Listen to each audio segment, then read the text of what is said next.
YCP పాలనలో కీలక నేతగా చక్రం తిప్పారు పుంగనూరు ఎమ్మెల్యే పెద్దిరెడ్డి.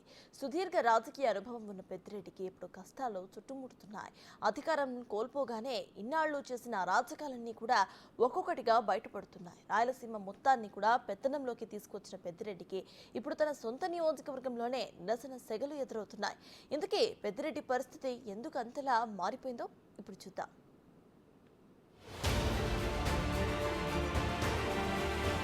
పాపం పెద్దిరెడ్డి రామచంద్రారెడ్డి గతంలో ఆయన చుట్టూ అధికారం ఉండేది.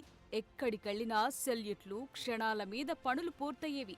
కానీ ఇప్పుడు సీన్ మారింది.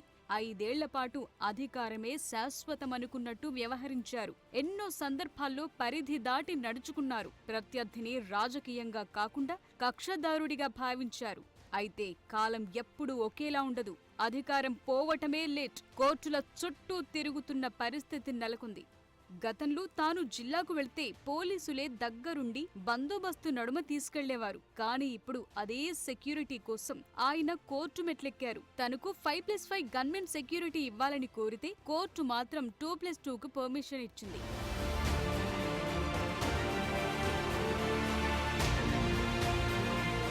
అధికారులు కూడా పెద్దిరెడ్డి అడుగులకు మడుగులొత్తారని ఆరోపణలున్నాయి. అప్పటి తిరుపతి ఎస్పీ రిషాద్ రెడ్డి ఆయన ఇంట్లో మనిషిలా మారిపోయారన్న విమర్శలున్నాయి. ఇక డీఎస్పీ సుధాకర్ రెడ్డి, సిఐ గంగిరెడ్డి ఆయన సొంత సైన్యంలా పనిచేశారు. ఆయనకు వ్యతిరేకంగా మాట్లాడుతున్నారని రామచంద్ర యాదవ్ ఇంటిపై దాడులకు తెగబడ్డారు. అక్రమ కేసులు పెట్టారు. ఇక ఆవులపల్లిలో అయితే ఓ సామాజిక వర్గాన్ని దెబ్బతీయటం కోసం వారికి భూములు లేకుండా చేయాలని పథకం వేసి ఓ సాగునీటి ప్రాజెక్టును తెచ్చారు. నష్టపరిహారం అడిగితే అటవీ భూములన్నారు. చివరకు ఎన్జీటీని ఆశ్రయించడంతో ప్రాజెక్టు మధ్యలోనే ఆగిపోయింది. బస్సుల ఫ్యాక్టరీ కోసమని చేసిన భూసేకరణలోనూ నిబంధనలు పాటించలేదట.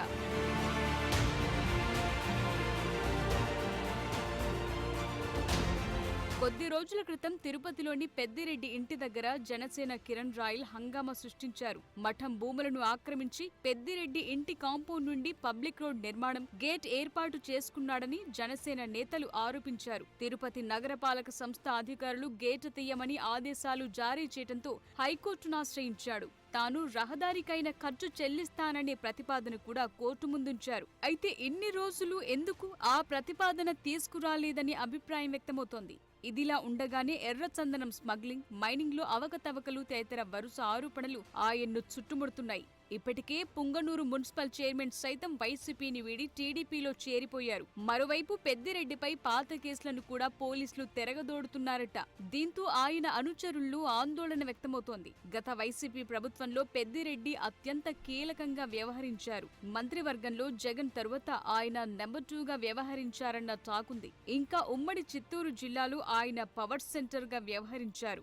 ఆ సమయంలో టీడీపీ నేతలు శ్రేణులపై దారుణంగా వ్యవహరించారన్న ఆరోపణలున్నాయి. ఏకంగా చంద్రబాబు మీదే ఆయన కేసులు పెట్టించారని టీడీపీ నాయకులు ఆరోపిస్తున్నారు. ఈ నేపథ్యంలోనే టీడీపీ ప్రభుత్వం ఆయన గత వ్యవహారాలపై దృష్టి సారించినట్లు తెలుస్తోంది.